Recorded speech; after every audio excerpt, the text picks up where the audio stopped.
On the 6th of July 1535, one of the most prominent Tudor politicians and scholars was led to the execution scaffold on Tower Hill. A huge crowd had gathered to see his execution, and his daughter wept as he made the short walk north of the Tower of London's gates to the axeman who was waiting for him. Sir Thomas More is remembered in history as one of the greatest scholars of the time, and he was an important historian. But he was the Lord High Chancellor of England during the reign of the notorious and brutal King Henry VIII, and he did get on well with the English king, but More's downfall came as he refused to accept many of the changes that Henry VIII brought to the nation, and he would not accept Henry as the supreme head of the Church of England. And he also did not really support the annulment of his first marriage, so Henry VIII could marry controversially his second wife, Anne Boleyn. His final words on the scaffold were, allegedly, "I die the king's good servant and God's first." But one swift strike of the axe brought the life of Thomas More to an end. Thomas More was someone who had a brilliant education, and it was clear that he would end up in important government roles within England.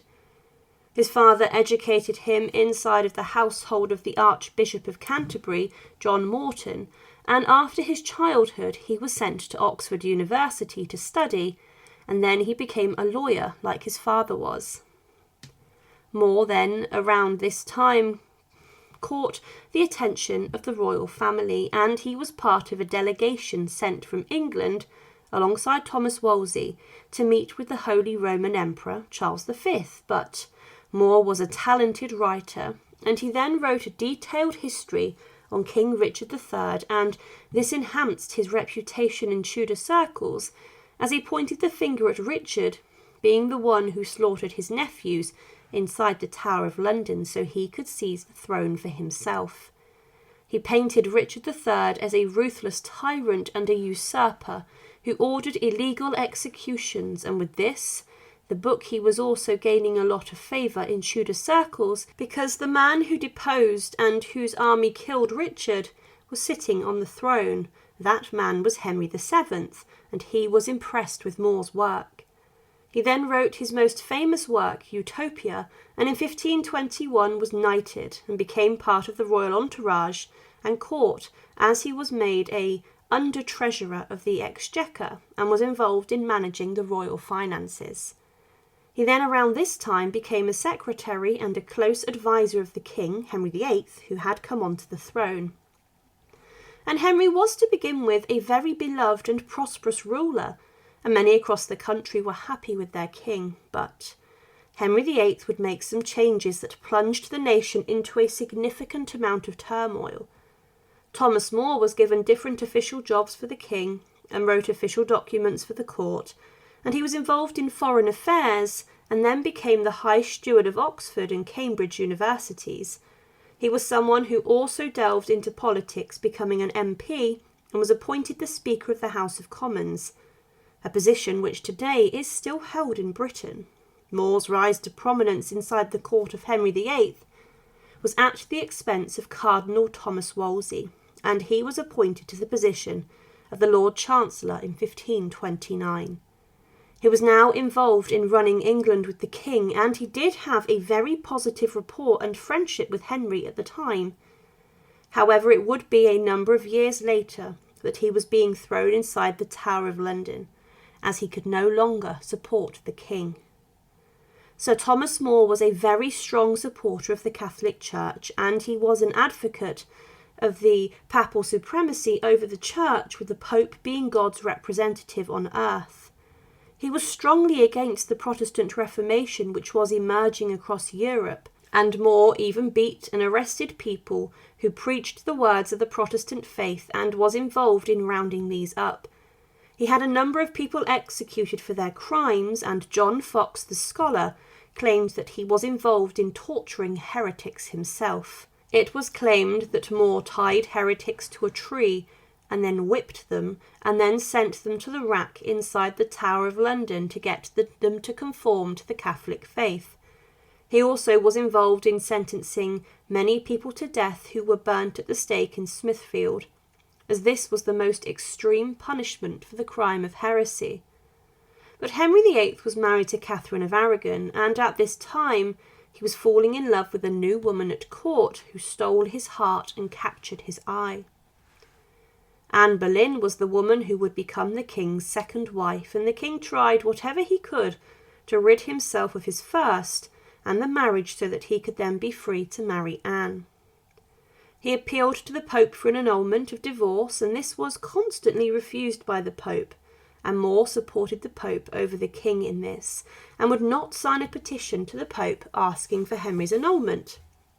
But then, to rid himself of the need to appeal to the Pope, Henry declared himself the supreme head of the Church of England, and this was something More could not support, and refused to back his former friend the king on this.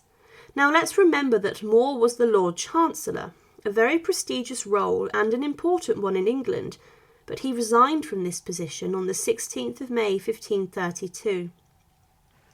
He cited reasons regarding the king's religious changes for this, but he quietly opposed the king's courtship and second marriage to Anne Boleyn, and he refused to attend their wedding in 1533, and he did wish them well but not attending. Henry VIII viewed this as a huge slap in the face and an act of protest and even treason. The downfall of Thomas More came swiftly, as he was accused of taking bribes, but he got away with these charges. But then on the 13th of April 1534 he was summoned to swear his allegiance to the Act of Succession again. He claimed at this that Parliament did have a right to proclaim Anne Boleyn as the Queen of England, but he rejected the king's supremacy over the church again, and this sealed his death. His enemies at court dug in, and they collected a huge degree of evidence against him, and Thomas More was then imprisoned inside the Tower of London. Thomas Cromwell, the chief adviser of Henry VIII, made a number of trips to the Tower to try and persuade More to conform to the changes to spare his life. But More continued to not give the king what he wanted.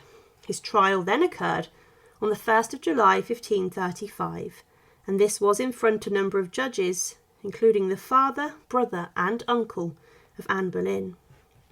At this, More was remarkable, and stated he could not be convicted of treason as he did not explicitly deny the king's supremacy of the church, and he refused to answer a number of questions around this. But Richard Rich, a lower member of the court, then gave evidence saying that More had in his presence denied the king's supremacy, and with this the court then quickly, after 15 minutes, condemned Thomas More to death for treason. After the verdict was given, he went on the offensive and claimed that the king's changes were against Magna Carta and the foundations of law in England, but he was sentenced to be hanged, drawn and quartered. Henry VIII did step in regards to this, and he commuted his death sentence to be a more straightforward and quicker beheading by axe on Tower Hill. The execution of Sir Thomas More took place on the 6th of July 1535, and was claimed that about 9 he was brought out of the Tower. His hair was long, his face pale and thin, and he carried a red cross in his hands. He often lifted his eyes to heaven. A woman met him with a cup of wine, and he refused it, saying, "Christ at his passion drank no wine." Another woman came up to him crying, and More said, "For an hour the king will wed me." He walked up to Tower Hill and the public beheading spot, where many people had also lost their heads, and it was claimed that when he came to the scaffold it seemed ready to fall, whereupon he said merrily to the lieutenant, "Pray sit, see me safe up, and as to my coming down, let me shift for myself." He then was prepared to speak to the crowd, but was interrupted by the officials, and told the crowd to only pray for him, and witness that he died for the Catholic Church as a faithful servant of God and the king. He then was forced to kneel and repeat a psalm with devotion, and he then asked the executioner for his forgiveness. Standing there with his axe, More kissed him and said, "Pick up thy spirits, man, and be not afraid to do thine office. My neck is very short. Take heed, therefore, thou strike not awry for having thine honesty." Sir Thomas More then got ready and placed his head on the block, and he moved his beard to one side. He gave the crowd a smile, and then the executioner's axe struck down upon his neck, and it only took one swift blow from the sharp weapon to take the head off the former Lord Chancellor of Henry VIII's government.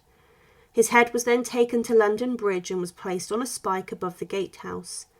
But then it was claimed that his daughter, Margaret, then purchased his head, and today it's believed to have been the head interred in a box inside of her burial vault, and the head of More was even exhibited and showed to the crowd over the years. Sir Thomas More was a Tudor figure who was later canonised as a martyr, and was also declared the patron saint of statesmen and politicians.